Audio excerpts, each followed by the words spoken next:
Hello, my name is Alexander Grant. I'm 28 years old, and if you look at my life now, you might think I'm a lucky guy. I'm sitting in an office at Pinnacle Financial Technologies where floor-to-ceiling glass windows open to a dazzling view of San Francisco, the city lights twinkling like stars beneath my feet. I'm a strategy specialist here, instrumental in propelling Pinnacle from the top 5 to the throne of the fintech industry, surpassing even my family's empire, Grant Financial Solutions. But if you rewind a few years, you'd see a different Alexander. A kid raised in the shadows of favoritism, in a wealthy family where love was measured by warped expectations and unfair favoritism. My family lived in Pacific Heights, San Francisco's most affluent neighborhood, in a 3-story mansion with glass-covered walls overlooking the bay. From the outside, it was a picture-perfect scene. Lavish wine parties, Rolls-Royces parked in the garage, and my parents, Michael and Victoria Grant, the power couple behind Grant Financial Solutions, America's leading fintech company. But inside, things weren't as dazzling as the Swarovski chandelier hanging in the living room. I grew up alongside my twin brother, Isaac, and though we were identical, dark brown hair, deep blue eyes, crooked smiles when stressed, our parents saw us through entirely different lenses. Isaac was the light, the hope, the ideal heir. He had a silver tongue, a charming smile, and the ability to make everyone in the room turn their heads. From a young age, Isaac knew how to make our parents laugh, tell a perfectly timed joke, or flatter Mom with an oversized bouquet on her birthday. I was different. I wasn't good at smooth talking. I preferred sitting in a corner, tinkering with numbers, analyzing charts, or reading finance strategy books Dad left on the table.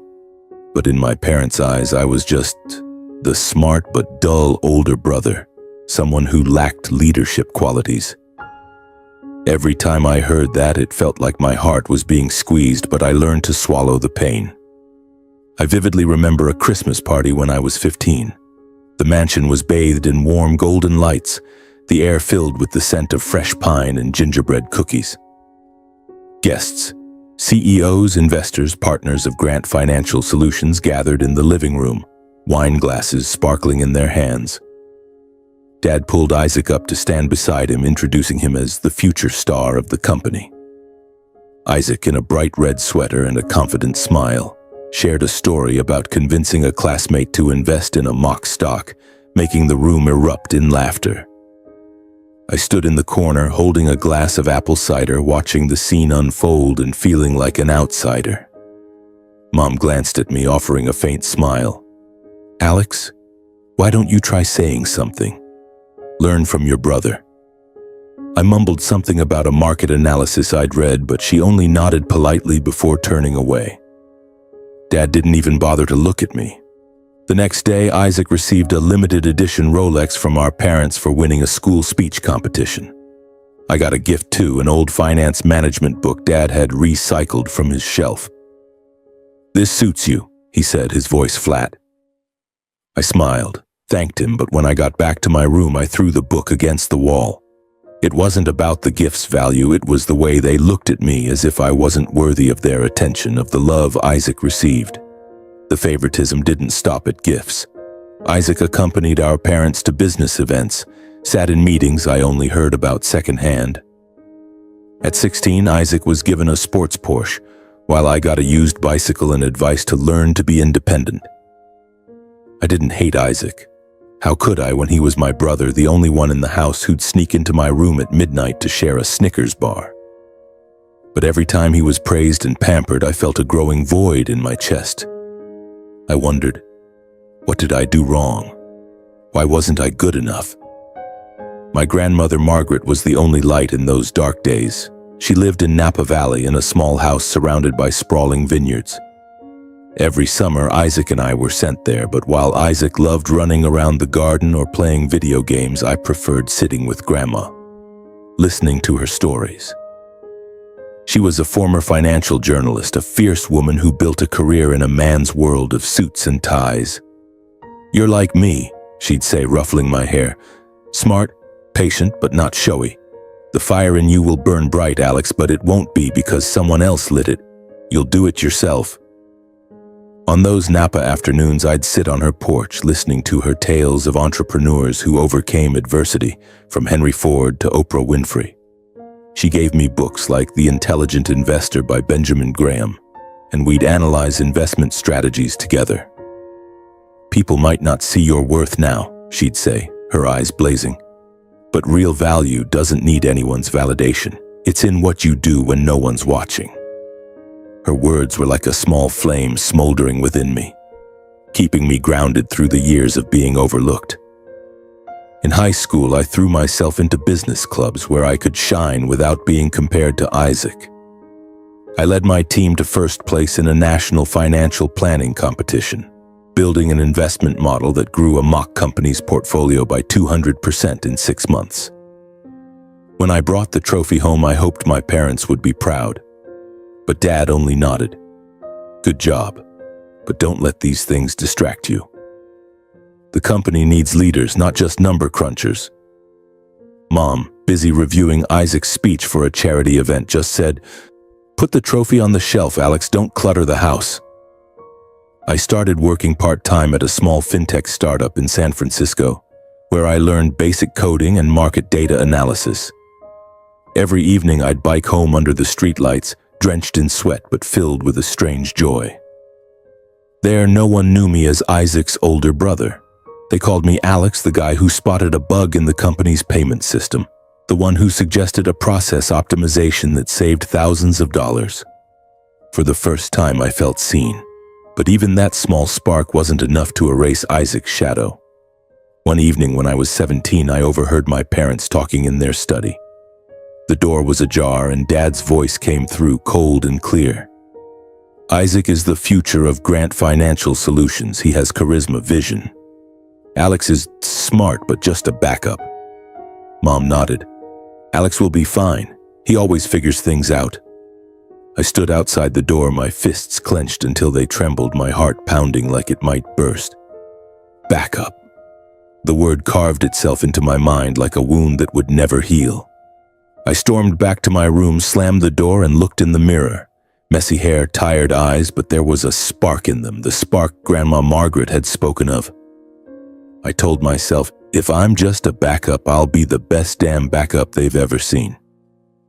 That night, I wrote my goals on a scrap of paper: get into Stanford, stand on my own, and prove I don't need anyone's validation to succeed. I didn't know that just a few months later, my parents would make a decision that would shatter my world, and at the same time, ignite a fire of determination fiercer than ever. In the spring of my senior year of high school, both Isaac and I applied to Stanford, majoring in economics and financial technology. It was a dream I'd nurtured ever since reading Grandma Margaret's book about entrepreneurs who changed the world. I envisioned myself walking through Stanford's grand lecture halls, learning from brilliant minds and proving I was more than just a backup. I worked tirelessly to earn it: a 4.0 GPA, awards in financial planning competitions, and countless hours self-studying programming to deepen my understanding of fintech. I poured my heart into my Stanford scholarship essay, writing about my self-taught journey and how I found passion in numbers and strategy. When the acceptance letter from Stanford arrived, I shouted in my room, clutching the phone as I called Grandma Margaret. "I did it, Grandma," I said, my voice choking with emotion. She laughed, her voice warm. "I never doubted you, Alex." Isaac got accepted too. His grades weren't as strong, 3.4 GPA, no notable awards, but he had charisma, and his essay was polished by an expensive tutor. I wasn't surprised when he jumped for joy, calling everyone to brag. But I didn't expect my own joy to be crushed so soon by a fateful family dinner.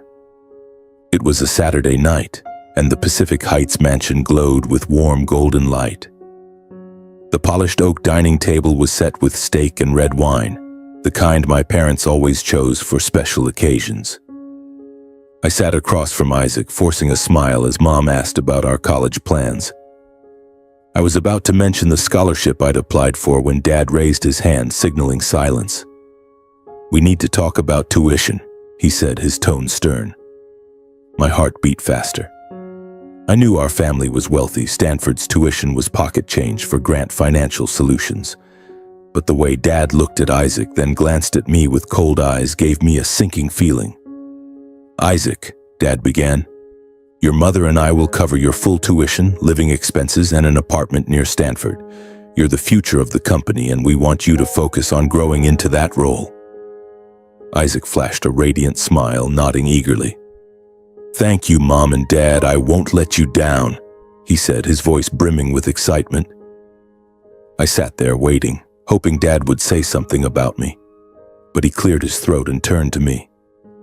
"As for Alex," he said flatly, "you're smart. You'll figure it out. We believe you can find scholarships or take out loans. If needed, you can work part-time. It'll help you mature." I felt the blood freeze in my veins. Mom nodded, adding, "Alex, you've always been independent. This is your chance to prove it." I looked at them, then at Isaac, who lowered his gaze, looking slightly uneasy but saying nothing. I wanted to scream, to slam the table, to ask why they treated me this way. Instead, I nodded, whispering, "Yes, I understand." Inside, the word backup echoed sharp as a blade. I stood, excused myself, and hurried to my room. As soon as the door closed, I slid to the floor, hands covering my face, tears falling silently. It wasn't about the tuition. I knew I could find a way. It was the feeling of being abandoned, of being deemed unworthy of the love Isaac received. That night, I didn't sleep. I sat at my desk, opened my laptop, and began searching for every scholarship available. I applied to dozens of programs, from merit-based awards to funds for independent students. I calculated the costs. Stanford's tuition was about $50,000 a year, not including living expenses. With a partial scholarship and a student loan, I could make it work. But it meant working part-time, maybe 20 to 30 hours a week, while maintaining a high GPA to keep the scholarship. I wrote a plan on a piece of paper. Work. Study. Don't give up. I taped it to the wall, next to a photo of me and Grandma Margaret in Napa Valley, where she was pointing at a vineyard and saying, "You'll grow bigger than this, Alex." The summer before Stanford, I went back to Napa to stay with Grandma. Isaac stayed in San Francisco, traveling with friends, all expenses paid by our parents. I spent my days at Grandma's, helping tend her vineyard and preparing for my first year of college. One afternoon, as we sat on her porch sipping iced tea, she took my hand. "Do you know why I love these vines?" she asked. I shook my head. "Because they have to fight to grow. The soil here is tough, but their roots dig deep, drawing every drop of water. You're like that, Alex. Let the struggles shape you. They'll make you stronger than anyone." Her words were like medicine. I returned to San Francisco with iron resolve. I found a part-time job at a fintech startup in Silicon Valley, a 20-minute bus ride from Stanford. The job wasn't glamorous. Data entry, basic analysis, sometimes fetching coffee for engineers. But it paid $15 an hour, enough to save for books and living expenses. I also secured a partial scholarship from Stanford and a low-interest student loan. I rented a small room in a shared apartment with 3 other students, far from the upscale dorms Isaac lived in. My room barely fit a single bed, a rickety desk, and a tiny closet. But I didn't care. This was my start, and I was going to make it count. On my first day at Stanford, I walked into the lecture hall with a mix of excitement and nerves. The sandstone buildings, lush green lawns, and vibrant energy of young minds made me feel like I belonged. But I also knew I was different. While most of my classmates came from affluent families, I counted every penny, weighing whether to buy a textbook or eat a proper meal. Isaac, meanwhile, showed up in a brand new suit, driving the Porsche our parents bought, and quickly became the center of attention in his social circle. I heard him talk about dorm parties and lavish dates, and I just smiled, hiding the bitter sting. But Stanford brought me an unexpected gift: Olivia. I met her in microeconomics class when she sat next to me and asked to borrow a pen. Olivia had blonde hair tied high, warm brown eyes, and a smile that made me forget my stress. "You look like you just ran a marathon to get to class," she teased, noticing the sweat on my forehead after my bus ride from work. I laughed, telling her about my crazy schedule, and she listened without judgment. That day we worked on a group project together, and I discovered Olivia wasn't just smart. She had a big heart. She grew up in a small town, got into Stanford on a scholarship, and knew what it was like to fight to survive. Olivia became my first friend at Stanford. We studied together, shared cheap cafeteria meals, and sometimes laughed about our big dreams. "You're going to do great things, Alex," she said one night as we sat on the campus lawn, staring at the starry sky. "I see it in how you work. It's like you've got a fire inside." I smiled, thinking of Grandma Margaret. Maybe they were right. Maybe that fire was burning and I wouldn't let anyone, not even my parents, put it out. Meanwhile, Isaac didn't seem to take studying seriously. He skipped classes, turned in late assignments, and spent most of his time partying. I overheard classmates whispering that Isaac only got into Stanford because of our parents' connections, and it made me both sad and angry. I didn't want him to fail, but I couldn't deny the quiet satisfaction of outperforming him on exams. I worked relentlessly, studying, working, paying off loans. Every night back in my tiny room, I looked at the paper on the wall. Work. Study. Don't give up. And I told myself this was just the beginning. Stanford was a battlefield, and I was a warrior without flashy armor. Every day was a race against time, mornings in class, afternoons at the startup, nights grinding through assignments until dawn. My shared room was a mess of textbooks, sticky notes plastered across the desk, and cold coffee cups next to my laptop. But I loved that rhythm. It made me feel alive, like I was fighting for something bigger than myself. Whenever exhaustion tempted me to give up, I thought of Grandma Margaret, of the pride in her eyes when I told her about my projects. And I thought of my parents, of how they called me backup. That word was like a needle piercing my pride, but instead of breaking me, it pushed me forward. The blockchain and financial risk management class was where I truly shone. Professor David Chen, a wiry man with sharp eyes, stood at the lectern talking about how technology could reshape finance. I sat in the front row, scribbling notes furiously, my heart racing every time he posed a question. Once he asked the class to analyze the risks of a decentralized trading platform. I worked for 3 sleepless nights building a predictive model based on real data from the startup where I worked. When I presented it to the class, the room fell silent. Professor Chen nodded, the corner of his mouth twitching upward. "Mr. Grant, this is outstanding work. I'd like to meet with you after class." That meeting changed everything. Professor Chen became my mentor. He didn't just teach me about finance, but about strategic thinking, about seeing failure as a lesson. "You have something no one can teach," he said, looking me in the eye. "It's resilience. But don't let it become an obsession. Use it to create something great." I nodded, feeling a warmth spread through my chest. For the first time, I felt true recognition, not from my parents, not from Isaac, but from someone who saw my real worth. Olivia was indispensable too. She wasn't just a study partner. She kept me sane on days I was running on fumes. Once I nearly passed out in the library after working 3 days straight with no break. Olivia showed up with a coffee and a protein bar, teasing, "Alex, are you trying to outdo Elon Musk in sleepless hours?" I laughed, the first time I'd done so that week. Olivia and I grew closer, sharing more than just schoolwork. We became a team, tackling group projects, debating fintech ideas, splitting cheap meals from food trucks near campus. Olivia had a way of making everything feel lighter, even when I was stressed to the breaking point. When I was anxious about applying for Stanford's fintech innovation competition, she dragged me to the campus lawn and made me lie down, staring at the sky. "Breathe, Alex," she said. "You've already done more than most people here. Trust yourself." I closed my eyes, feeling the cool grass beneath me, and for the first time in months, I felt relief. That fintech competition was a turning point. I pitched an idea for a blockchain-based trading platform to reduce transaction costs for small-scale investors. I worked day and night coding, building models, and getting Olivia's help to polish the presentation. After months of preparation and execution, I won first place. The prize wasn't just $10,000 in cash, but an internship opportunity at a leading fintech company. The news spread quickly, and for the first time I felt visible.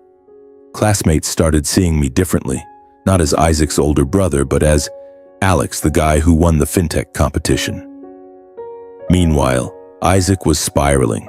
He missed assignment deadlines, his grades plummeted, and he even got a warning from a professor for submitting a plagiarized essay. I heard from friends that he spent weekends at San Francisco parties cruising in his Porsche, bragging about his future CEO status. By my junior year at Stanford, I was excelling. I took advanced courses in blockchain, artificial intelligence, and risk management, earning A's in nearly every class. Professor Chen introduced me to a research group where I developed an algorithm to predict market volatility. My work at the startup progressed too. I was given bigger responsibilities, from data analysis to proposing system improvements.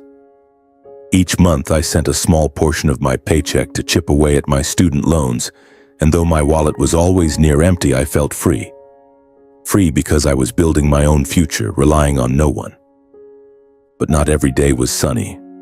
Some nights I stayed up, gripped by anxiety about balancing work and studies, wondering if I had the strength to keep going. Once I got an email from my parents, a perfunctory check-in reminding me to support Isaac if he needs it. I deleted it, a surge of anger rising. They still didn't see me, didn't see what I was doing. But then I thought of Olivia, Professor Chen, Grandma Margaret. They saw me. And more importantly, I was starting to see my own worth. As senior year approached, I knew I was nearing a major milestone: graduation. I didn't just want to graduate, I wanted to do it with pride, to stand on that stage and show the world that I, Alexander Grant, was no backup. I wanted my parents to see, Isaac to see, and above all, I wanted to believe that every drop of sweat, every sleepless night was worth it. And finally, the day arrived. The graduation ceremony took place on a radiant early summer day at Stanford. The campus was bathed in golden sunlight, with graduation caps soaring through the air as students tossed them skyward. I stood in line, my black gown billowing, my heart pounding. I had worked tirelessly to get here: a 4.0 GPA, a fintech award, and the title of summa cum laude, valedictorian of my class. But what made me nervous wasn't just the achievements. Today I was invited to speak at the ceremony, an honor I'd never dared to dream of. And I knew my parents and Isaac were out there, sitting somewhere in the crowd. I had prepared my speech for weeks, writing and rewriting, each word like a chisel carving into the years I was labeled backup. Olivia helped me rehearse, sitting in my tiny room, listening and offering feedback. "You have to speak your truth, Alex," she said, her eyes shining. "Not for revenge, but to tell your story, to show them who you are." I nodded, but deep down I knew this speech wasn't just my story. It was a declaration that I had surpassed the limits others set for me. As I stepped onto the stage, the weight of thousands of eyes fell on me. The university's cameras zoomed in, my image magnified on the large screen in my graduation gown. I took a deep breath, scanning the audience. In the front row, I saw Olivia, her smile as bright as the sun. Next to her was Grandma Margaret, her red silk scarf striking, her eyes gleaming with pride. And somewhere in the crowd, I caught a glimpse of my parents sitting beside Isaac. Dad sat ramrod straight, his face stern. Mom was adjusting her shawl, perhaps to hide her tension. Isaac kept his head down, avoiding my gaze. The university president introduced me. Alexander Grant, valedictorian of this class, who funded his own education and achieved extraordinary success in fintech. The audience applauded, but I caught whispers from my parents' direction. I knew they hadn't expected this, that I had paid for everything from tuition to living expenses while they poured money into Isaac. The president continued. "Alexander will share his journey, a story of perseverance and passion." I stepped to the microphone, my hands trembling slightly, but my voice steadier than I expected. "Ladies and gentlemen, faculty, families, and fellow students," I began, my voice carrying through the speakers. 4 years ago, when I arrived at Stanford, I had nothing but a dream and a piece of paper taped to my wall that read, "Work, study, don't give up." I came here without financial support or recognition from my family. I came with the belief that my worth isn't defined by what others think, but by what I can achieve. I paused, taking a deep breath. The audience was silent, only the soft breeze audible. I worked 30 hours a week, paid off student loans, and lived in a tiny room with 3 others. There were nights I didn't sleep, not because of parties, but because I had to finish assignments, had to prove I was worthy. My parents once called me the backup son, said I lacked leadership. But today I stand here, not to prove them wrong, but to tell you this. Success doesn't come from ready-made support. It comes from the resolve to break through the limits others set for you. The audience erupted in applause. I looked down, seeing Olivia wipe away tears, Grandma Margaret clapping vigorously, her smile stretching ear to ear. But my eyes lingered on my parents. Dad sat frozen, his face pale. Mom clutched Isaac's hand, her eyes wide as if she'd been slapped.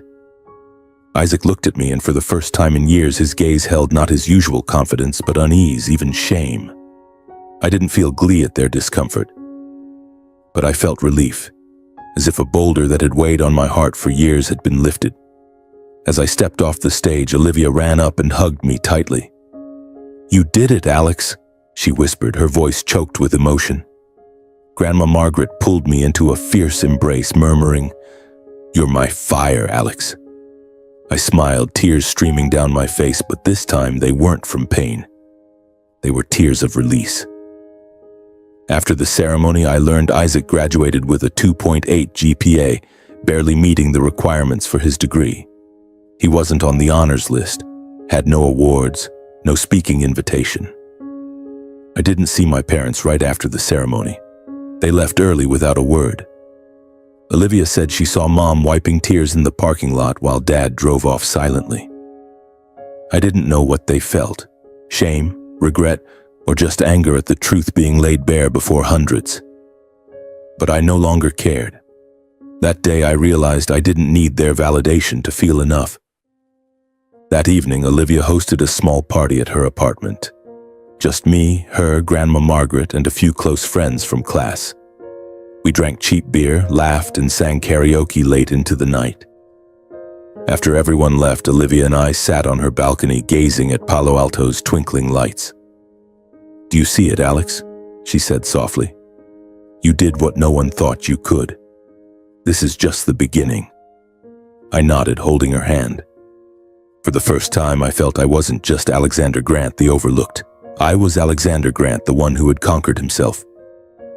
A week after graduation, Olivia called me to a small coffee shop in Silicon Valley, where million-dollar ideas were often scribbled on napkins. She slid a business card across the table, her eyes sparkling. "Pinnacle Financial Technologies," she said. "They heard about your FinTech award and want to meet. This is big, Alex." Pinnacle. The name made my heart race. In the FinTech world, Pinnacle was a rising star, a young but ambitious company, a direct rival to Grant Financial Solutions. I knew my father, Michael, saw Pinnacle as a thorn in his side, often grumbling about their dirty tactics to gain market share. But I also knew Pinnacle was doing what my family's company wouldn't dare, heavily investing in blockchain and artificial intelligence, the fields I'd poured my sweat into studying at Stanford. I picked up the business card, feeling the smooth paper under my fingers, and nodded. "I'll meet them."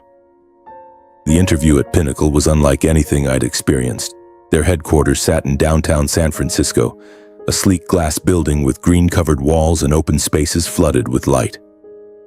I wore my only suit, a cheap one from a discount store, and stepped into a meeting room with 3 people, the head of strategy, the chief technology officer, and a man I later learned was William Harper, Pinnacle's chairman. They didn't ask about my GPA or awards. They asked about my ideas about the blockchain platform I'd pitched in the FinTech competition, about how I saw the future of finance. I spoke passionately, forgetting my nerves, as if I was born to be in that room. When it ended, William Harper smiled and extended his hand. Welcome to Pinnacle, Alex. We need someone like you. I accepted the role as a strategy specialist at Pinnacle, turning down a reluctant offer from my father. A few days after graduation, he had called me to his office at Grant Financial Solutions, where the smell of polished wood and expensive coffee always made me feel out of place. "Alex," he said, his voice flat, "you did well at Stanford. We have a position in the analytics department if you want it." I looked at him, the man who'd called me back up, and shook my head. "Thank you, Dad, but I've chosen my own path." He frowned as if he couldn't fathom why I'd reject his favor. But I didn't need his pity anymore. I'd found where I belonged. My early days at Pinnacle were an adrenaline whirlwind. I worked with some of Silicon Valley's brightest minds, people who didn't care where I came from, only what I could bring. I was tasked with developing a new blockchain trading platform, building on my thesis idea. Each day I sat in an office with 3 computer monitors, coding, analyzing data, and debating with engineers on system optimization. I worked late, but not out of pressure. I worked because I loved it. The thrill of knowing every line of code, every decision could change how millions traded finances. Within 18 months, Pinnacle's blockchain platform launched and became a phenomenon. It slashed transaction costs to unprecedented lows, attracting millions of users, from individual investors to major funds. Articles in TechCrunch and Forbes called it a fintech revolution, and my name appeared in an interview as the mind behind the idea. Pinnacle climbed from the top 5 to number 1 in fintech rankings, surpassing Grant Financial Solutions. I still remember the day the rankings were announced. I was in the office checking emails when a colleague slapped my shoulder, pointing at the screen. "Alex, you see this? We beat Grant." I stared at the numbers, my heart pounding. Grant Financial Solutions, the company my parents built, the one they believed Isaac would inherit, was now number 2. I didn't call my parents to gloat. I didn't need to. They surely saw it. But a week later, something unexpected happened. Dad called, his voice trembling over the phone.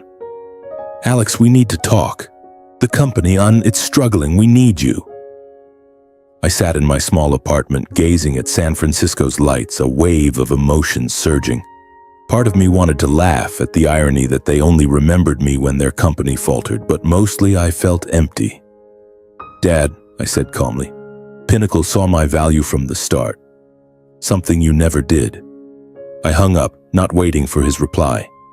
Isaac, meanwhile, was working at Grant Financial Solutions, but things weren't going well.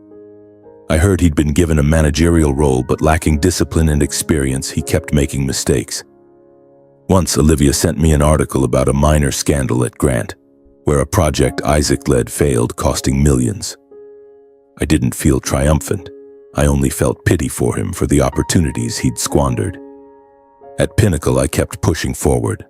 I was promoted to head of strategy, leading a team developing new fintech products. Each day, I felt myself growing stronger, like the vines Grandma Margaret spoke of, roots digging deep, thriving despite barren soil. And Olivia, always by my side, became an inseparable part of my life. One evening, as we walked along the bay, she took my hand, her voice serious. "Alex, I need to tell you something." My heart raced as I looked at her. "What is it?"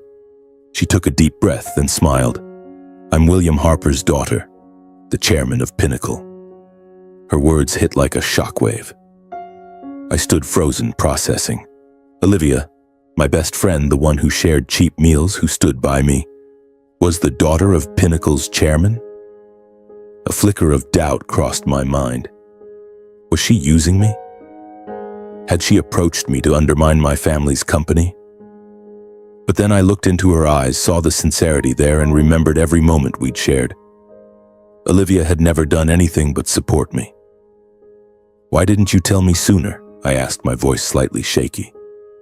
She shrugged, smiling softly. "I wanted you to see me as Olivia, not someone's daughter. And I wanted you to succeed for you, not because of my dad." I nodded, my anger dissolving.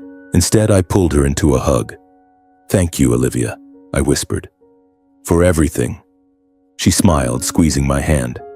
In that moment, I knew what we had wasn't just friendship anymore. Something deeper was growing, but I wasn't ready to name it yet. Pinnacle kept soaring, and Olivia, now a colleague at the company joining as an analyst, became my perfect partner. We worked seamlessly, pitching ideas that stunned our team. Pinnacle's revenue skyrocketed, leaving Grant Financial Solutions far behind. Each victory was a confirmation. I didn't need my parents' validation to succeed. I had found my worth, and I was building a future I was proud of. 2 years after joining Pinnacle, I proposed to Olivia. I didn't choose a fancy restaurant or an extravagant gesture. Instead, I took her to Napa Valley, to Grandma Margaret's house, where my childhood memories were nurtured. Under the shade of an old oak tree by the vineyard, as the sunset bathed the valley in gold, I knelt down and took her hand. "Olivia," I said, my voice trembling, "you've been with me through my worst days, and you make every day better. I want to spend my life making you happy. Will you marry me?" She burst into tears, nodded, and pulled me up for a tight embrace. "Yes, Alex, 1,000 times, yes."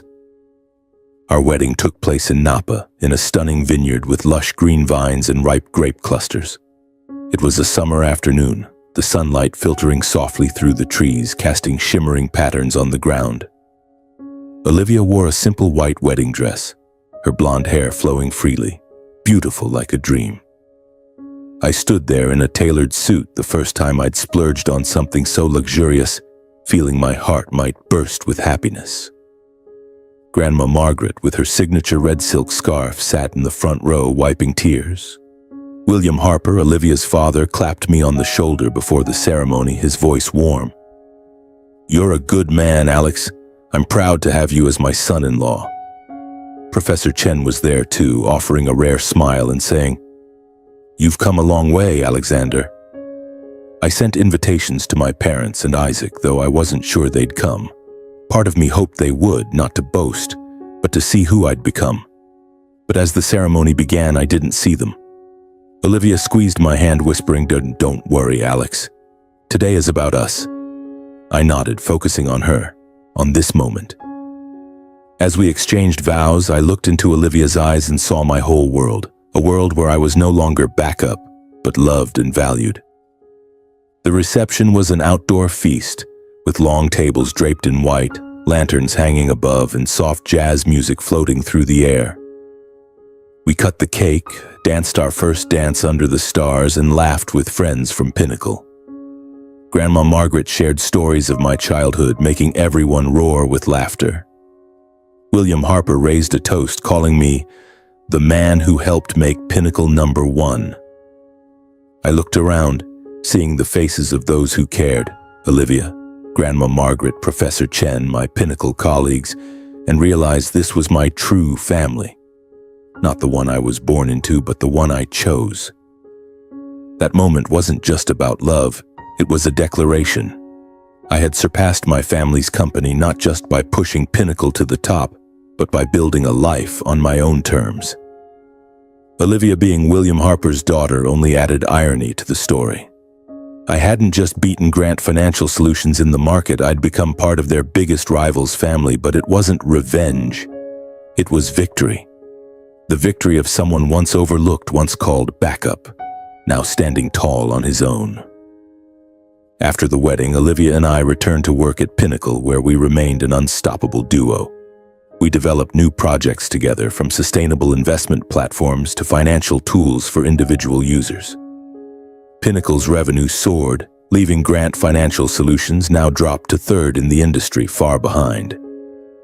I stopped following news about my family's company, but occasionally I heard Isaac had left Grant after a string of failures, and my parents were scrambling to save their empire.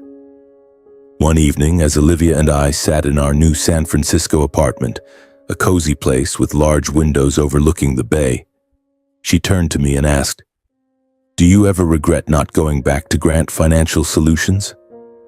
I shook my head, taking her hand. "Number, because I found where I belong. With you, with Pinnacle, with myself." She smiled, resting her head on my shoulder. In that moment, I knew every hardship, every sleepless night, every drop of sweat, it was all worth it.